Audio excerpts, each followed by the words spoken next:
E ser mulher e lésbica aqui dentro do rap, qual o desafio? Qual o desafio? Sempre foi muito difícil, porque eu sempre fui sumida, eu nunca escondi a minha orientação afetiva. Eu falo orientação afetiva porque eu acho que é mais do que orientação sexual, como as pessoas falam, é mais do que sexo, é afeto, é com quem eu vivo, é com quem eu convivo. Então eu ser uma mulher lésbica dentro do movimento hip hop, sempre me assumi, nunca escondi, negra, lésbica.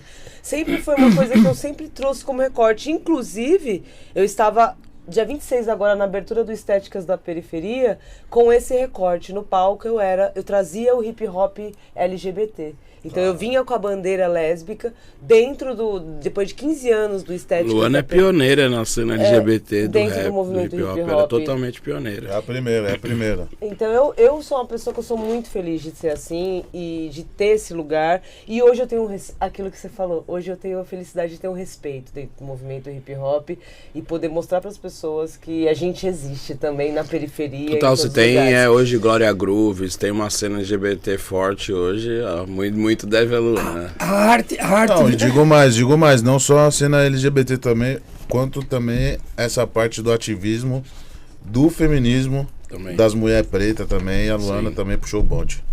A arte venceu o preconceito, será? Eu acredito que a arte vence tudo, desde que você acredite e faça com realmente o amor. E não por dinheiro, como você mesmo disse. De todas as colaborações que você já fez, qual te transformou mais como artista? De tudo que você trabalhou junto com outras pessoas. Eu acho que o que mais me transformou mesmo como artista foi eu ter criado meu próprio estúdio e eu poder mostrar para as pessoas que eu posso eu mesmo gravar minhas músicas, produzir e levar um trabalho independente, que nem o Alexandre falou, para poder cruzar fronteiras. Tá em Cuba, tá na Alemanha, tá na Áustria. São lugares que eu pisei com a minha arte, vendendo meu próprio CD, que foi o CD Favela que o Alexandre fez a capa. Sim. Eu levei o CDzinho assim, ó, e saía vendendo, e o Alexandre fez uma capa minha, assim, e foi um lugar que ele fez a contracapa. O Alexandre é um nosso grande lutador. E você já foi em vários países do mundo, e nessa experiência internacional, qual foi a mais marcante? Foi cantar rap dentro de um lugar de refugiados, que foi onde eu aprendi que ninguém é ilegal, a gente só não tem os papéis. Que foi onde eu aprendi que não existe fronteira, fronteira é criada. A gente devia ser livre para andar para onde quer e para onde ir sem ter fronteiras. E aí eu fui cantar dentro de um centro de refugiados na Alemanha e eu dei aula de rap, ensinei eles a rimar em alemão. Eines, Wein, drei, vier. 1, 2, 3, 4. Eu aprendi a falar esses negócios em alemão para ensinar o pessoal a rimar em alemão, árabe, húngaro, várias línguas que eu não sabia, e eles fizeram uma letra totalmente em 16 compassos, rimando, e umas mulheres tudo de burca, uma galera que tipo eu nem vi o rosto direito, mas a ideia era trazer a liberdade para eles poderem falar, de ser livre num país onde oprimiam eles por serem refugiados, sabe? Então pra mim foi muito louco eu criar um rap em alemão, com pessoas do mundo inteiro cantando em alemão, e eu não sei falar além do 1, 2, 3, 4 em alemão. Você vê como é rico o podcast Projeto Web Brasil. Sim. Isso é que a pessoa para pensar, fala, pô, o rap abre portas e olha a arte por trás de uma mulher dessa. Há muitos anos, aquela que a gente estava falando, quando teve a primeira oportunidade de ter uma câmera nas Casas Bahia, e eu via que na época todos os grupos de rap não tinham acesso a videoclipe, eu fui lá, comprei uma câmera e comecei a filmar. E aí fui desenvolvendo uma carreira de direção de videoclipes, dirijo muitos videoclipes. Os trabalhos mais recentes têm esses videoclipes, alguns que envolvem, que nem da Drica, que é com filmagem, com uma coisa mais de estúdio, com o rapper ali cantando, mas também tem outros caminhos que são, como eu fiz com o Mano Brown, que aí já são desenhos à mão, e eu fiz do disco novo do Mano Brown, cada faixa a gente fez uma animação diferente. E aí elas servem para ilustrar ali no YouTube, no Spotify. Vamos saber um pouquinho mais da Luana aqui. Luana, como é que foi a experiência de participar da série Antônia? Nossa, foi muito louco, porque eu tava bem no começo, a gente acabou de ganhar o Rutus, e eu lembro que eu conheci, a Tata Amaral tava fazendo um teste, a Tata Amaral, a diretora, ela tava fazendo um teste aqui em São Paulo, e todo mundo, as minas estavam indo lá fazer teste no espaço que ela escolheu, E eu lembro que foi meu primeiro contato com artistas que eu só via, que nem o Rafael fala, assim, a gente sabia que existia, mas eu lembro que eu tive contato logo de cara com a Negra Lee, com a Leila Moreno, com a Cindy. E a gente, num contexto geral, era para todo mundo fazer o filme, né? E eu lembro que o filme foi gravado na quebrada da gente, que era Zona Oeste de São Paulo, Pirituba, ali daqueles lados de lá. Então, pra mim, foi uma experiência muito grande, porque eu entrei já no filme eu faço pequenas apresentações, e na minissérie eu cheguei a compor uma música que chama Antônia, que na época a Tata Marona falou assim, usou a minha música como base para as meninas escrever a música Antônia. Então eu tive acesso a muita gente que depois virou amigo mesmo de estrada, e naquele momento, assim, que era o cinema, era muito legal, porque na nossa cabeça da periferia, a gente não tinha ideia de como fechava uma rua, como que gravava um negócio na Brasilândia, parava tudo, fechava as ruas. E eu ia, que nem o Rafael, todos os dias eu ia na gravação. Tendo gravação ou não tendo gravação, eu tava lá. E a pessoa que eu conheci mais importante, que, porra, se eu falar isso agora pra mim, que é meu amigo, e pra mim, assim, é como se eu cravejasse meu nome na história da música, eu conheci o Hildon. E o Hildon pra mim é tipo, cara, eu lembro que conhecer o Hildon pessoalmente, ser amiga do Hildon, na minha cabeça eu só via o Cassiano e o Tim Maia, tá ligado? Era como se eu estivesse conhecendo a ponte de ter acesso às pessoas que eu jamais teria. Foi o mais próximo que chegou do Tim Maia e do Sim, Cassiano. Sim, do Cassiano. Eu cheguei e, tipo assim, até hoje, o Hildon vem pra São Paulo. Quando ele tá fazendo alguma coisa, ele me liga, ele manda mensagem. Eu tenho uma amizade mesmo com o Hildon. Eu fiz o clipe no filme, que tinha o clipe da música, que era a música de romance entre o Taíde e a Negra Lee. E eu era a vendedora de hot dog que ficava naquela cena do amor.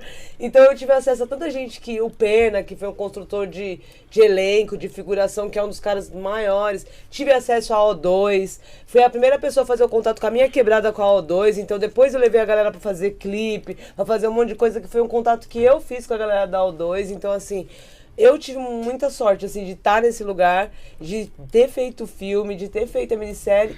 E eu era muito amiga da Cindy. Então, assim, eu tava muito próxima das meninas, Kelina. A gente tava todo mundo ali. Foi uma experiência, um marco, assim. E pra gente que era mulher naquele momento, viver aquele momento do hip hop e ver a história sendo contada pelas minas, foi muito mágico. Todo esse rolê do rap, quem me levou foi os quadrinhos. Eu desenhei uma história em quadrinhos de uma bala perdida que tinha acontecido na minha rua, e ao mesmo tempo tinha desenhado uma letra do Consciência Humana e do Racionais. E aí, buscando conseguir lançar esses quadrinhos, eu comecei a colocar matérias de rap, e aí que nasceu a revista Rap Brasil. Então o quadrinho ali, ele vem pra mim desde o começo. E aí, alguns anos depois, junto com o Ferrez, que é um escritor do Capão do Redondo, a gente lançou o Desterro, que é uma HQ que conta a história do Igordão, um cara que mora na Zona Sul e tá envolvido no tráfico, e a relação dele com o irmão de um delegado, e todas as coisas que acontecem ali na Zona Sul. É uma saga que conta a história dele desde a infância no Capão até os dias de hoje. E mostra a história de um cara que renasce várias vezes, e dessa luta. Ele tem um amigo DJ que tá abandonando o crime e indo pra música. Então aquela realidade que a gente conhece, assim, do dia a dia. E aí depois desse livro ainda teve, né, a gente teve a felicidade de conseguir lançar ele em Paris, com 3 lançamentos. Vamos falar sobre isso. Tuas obras foram circular em países França e Itália, né? Isso, aí na Itália eu fiz um trabalho junto com os ciganos na Europa. Então a gente criou o Guia Cigano, que os ciganos querem que as pessoas saibam sobre eles, e esses desenhos depois ganharam um prêmio na Itália de desenho. E tem os livros eu lancei na França 3 livros, né? O Desterro, que a versão dele chama Favela Caos. Teve também o Generação Favela, que a gente entrevistou, mostra projetos em periferias de São Paulo e do Rio, projetos de moda, de empreendedorismo. E tem o Jesuí Rio, que é uma coletânea de contos, e que eu tenho uma matéria em quadrinhos lá também, falando sobre o Rio de Janeiro. Tem uma história no reggae. Pô, então, eu tive uma história no reggae porque foi o seguinte, teve uma parte que a Luana acabou não contando, e nem eu. Fala das bandas, inclusive com bandas de peso que você participou. Então, mas é importante mostrar o caminho que foi feito, porque teve uma parte que nem eu e a Luana falamos, que, quer dizer, a Luana começou a falar, que foi o lance do primeiro contato que ela teve com a gente, com a RZO e pá, com o Sandrão. E nessa época a gente acabou montando. A gente montou um projeto que era pra gravar uma música e acabamos gravando um disco. A Força. Que era a Força, que a gente montou um coletivo com pessoas de diversos lugares do Brasil.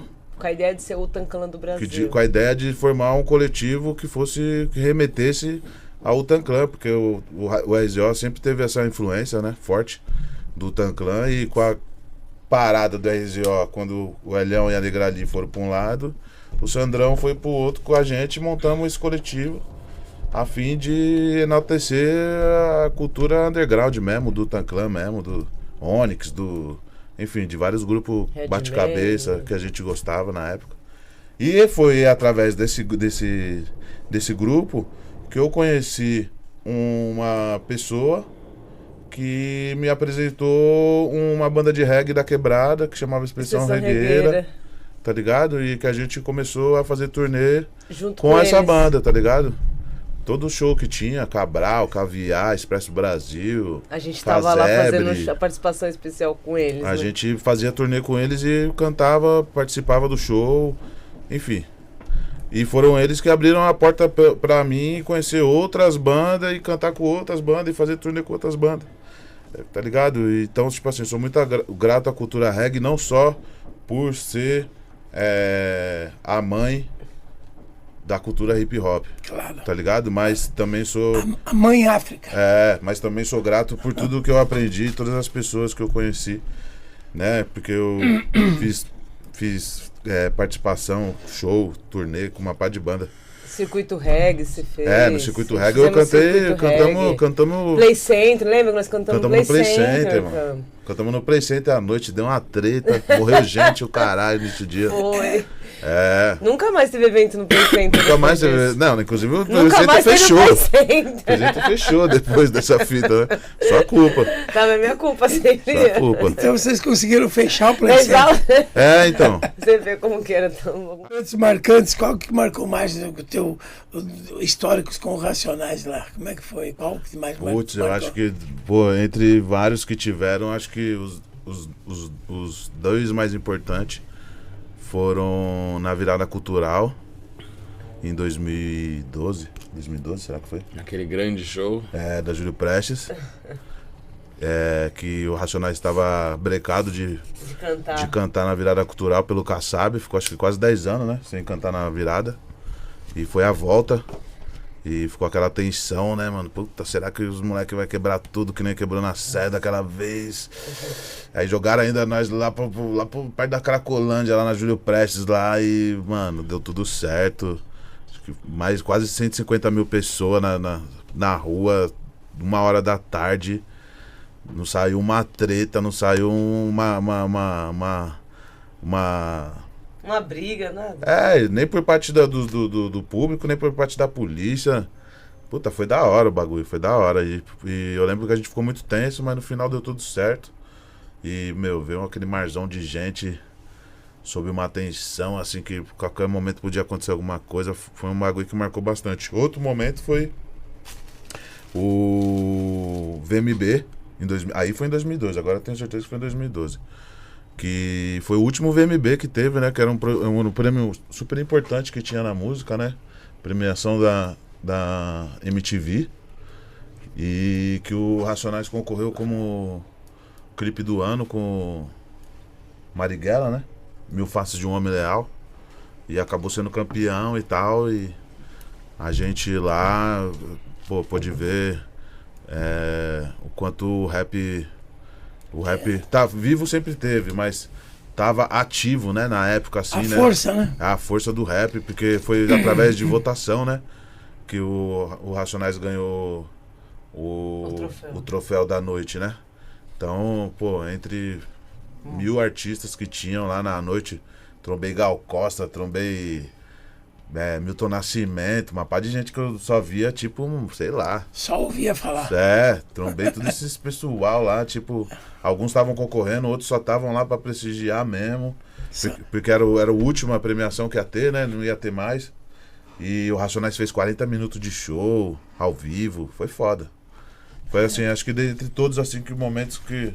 Mas Mas teve um momento também que foi foda, que esse cara tava até comigo, que foi na gravação do Bug Nipe, que o disco solo do Brau, né? Que nós pôde colar lá em uma das gravações lá. Eu colei em umas não, eu colei acho que foram 3 meses de gravação.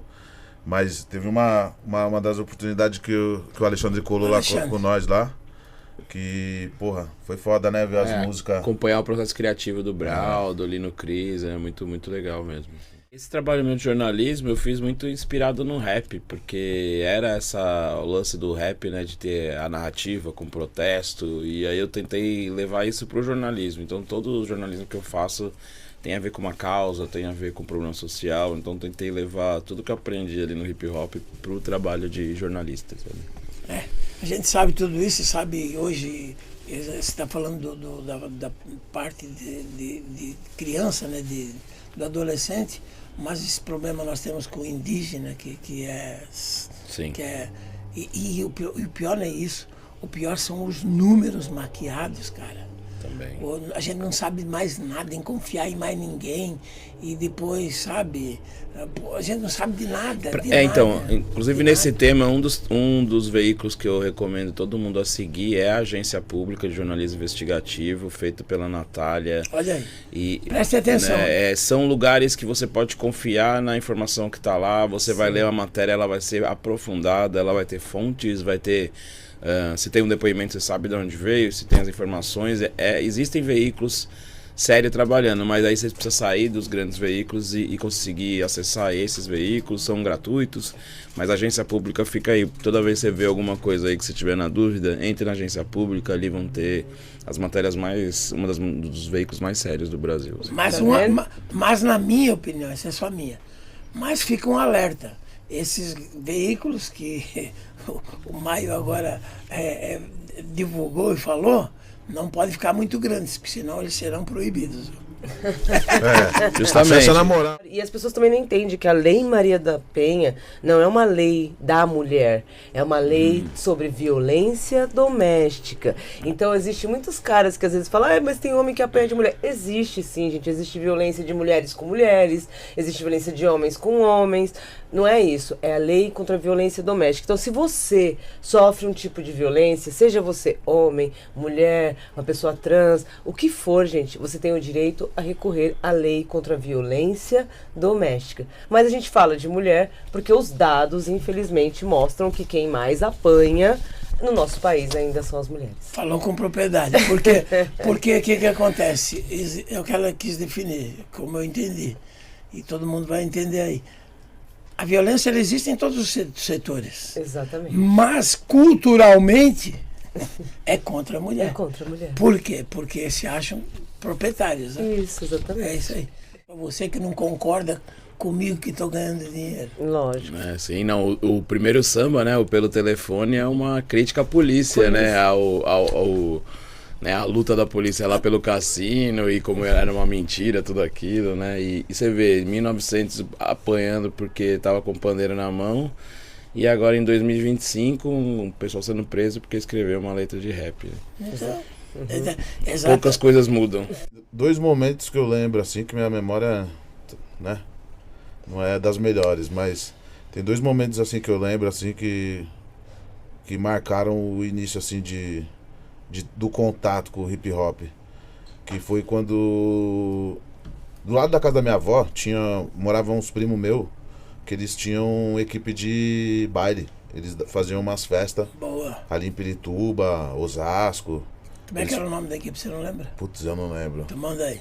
Na real era mais um esquema, não era tanto equipe, era mais uns mano que tinha uns equipamentos que fazia sonorização na festa das pessoas. Mas o pessoal colocava nome. Tinha nome. nome. Galera, se alguém lembrar, manda pra nós aí.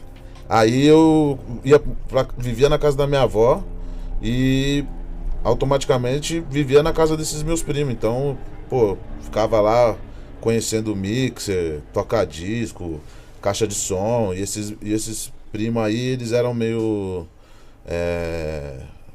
na quebrada nós falava MacGyver, né? Que eram os caras que ficavam fuçando nos bagulho pra tentar arrumar e tal.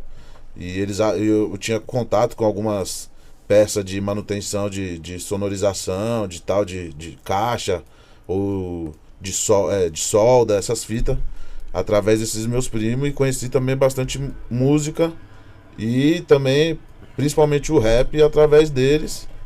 E também teve um outro momento que eu me recordo que eram uns mano que moravam na minha rua, uns mano e umas minas, inclusive, vale a pena frisar, que as minas gostavam de rap pra caralho. Finada Leide, finada Leila, as negas já tudo faleceu, mano. Enfim. Mas eu lembro da família dela, mano. Eles montavam uma quadra removível, uma quadra não, uma tabela de basquete removível, tá ligado? Pra jogar na rua. E ligava o som e escutava muito rap de Nova York, principalmente o Tanclan. Tá ligado? Isso daí, tipo, começo dos... Eu tinha 6 anos. Tipo 90, 91, por aí. São esses 2 momentos que eu me recordo assim que eu tive contato com a cultura hip hop. Porque daí, mesmo que o rap fosse mais importante, que era a música, automaticamente esses caras e essas minas me ensinavam que tinha outros baratos dentro do movimento que formava a cultura. Quando o Sidney França... Pô, fora de série ele. Quando o Sidney França formatou a proposta do carnaval, ele formatou a proposta pensando que o movimento hip hop era unido. Pronto, tá aí. Só que ele, desculpa falar, mas ele se fudeu. Porque ele foi vendo. E não demorou. Obrigado, Alexandre. Não demorou muito pra ele ver isso. Tá ligado? Porque quando a gente começou a fazer as reuniões pra saber quem ia conseguir dar a consultoria, quem ia conseguir dar o apoio, um apoio de fato mesmo assim, direto, integral mesmo, porque eu apoiei na época, porque eu mesmo assim eu não tava trabalhando na época, eu tava desempregado e eu tinha tempo pra fazer isso. Porque outras pessoas que foram convidadas não conseguiram assumir a responsa. Mas o lance foi esse, tá ligado, seu Armando? Quando ele formatou a proposta, ele pensou que o movimento era unido. Mas a proposta não deu pra fazer a proposta que ele queria justamente por isso, porque não teve a união que ele esperava, né? Tá ligado? Não teve adesão, tá ligado? A raiz que a Vai tem, e não só a Vai, que eu falo de todas as escolas de samba de São Paulo e Rio de Janeiro, e de modo geral, o que acontece? A Vai não conseguiu integrar o rap aos velhos sambistas lá da escola, não conseguiu. Eu fui algumas vezes lá no ginásio ali dos bancários lá. Sindicato. Do sindicato. Você tá entendendo ali na Tabatinguera. Ali, Tabatinguera. Pô, cara, sabe? Ia lá cantar fulano, beltrano, de grupos de rap, e o pessoal do rap não tava lá, cara. Não tava lá. Você tá entendendo? Aí como é que você ensina a falar inglês se não tem nenhum inglês lá dentro do movimento? Então, você me perdoa, até como é que chama ele? O Brás? O Brás, ele... Ele achou que eu tava levando o lado para criticar o lance da Vai. E não, ele pensou isso. Depois, na outra semana, ele recuou. Porque eu falei, não, o problema aqui é o seguinte, é com nós mesmo. Eu abracei de cara, trouxe a diretoria, falamos do que ia acontecer, o que não ia. Só que o projeto Web Brasil, ele não tinha, estava começando, ele não tinha ainda hoje 81 mil inscritos, igual tem hoje. Você está entendendo? Igual tem hoje. Então, a repercussão foi... Mas o que você usou deu. Sim. Exato. Eu fui lá. Você foi mal interpretado, né, Armando? Fui mal interpretado. Vamos lá, pode falar. Com essa mesma visão aí, o que a gente teve? A gente antecipou, né? A gente falou, porra, mano, o povo do rap não é unido. Olha aí. Como que a gente vai fazer pro povo do rap colar nos ensaios? Eu pensando, né, comigo, com a diretoria lá, e até com o de função também, nós falamos, mano, como que nós vai fazer? E também com o certo preconceito que o hip hop tem com o carnaval, né? Nós já pensando nisso, falando, mano, como que nós vai fazer pra levar esse pessoal? Só convidar eles não vai ser necessário. Esse pessoal não vai sair de casa num domingo, à tarde, pra ir lá no Vai, porque o Vai tá homenageando o hip hop. que nós vai fazer? Vamos fazer um chamariz, mano. Vamos levar uma atração de rap. Cada ensaio nós vai levar uma atração de rap. Já que os caras não querem colar no samba, os caras vão colar no rap. Aí nós levamos 25 atrações. Eu acompanhei tudo. Cada domingo, o senhor colou em vários. A Kelly também colou em vários. Certo. Mas cada domingo a gente levava ou um grupo de rap, um MC ou um grupo de rap, ou um DJ ou uma DJ. Levamos. Fizemos isso daí. Mano, mas era o que você falava. Muita gente colava, ficava com Cadê os rappers? cara de bunda, ficava com os braços cruzados, não entendia a proposta, mas também não se interessava em saber qual que era o rolê. Quando a gente convidava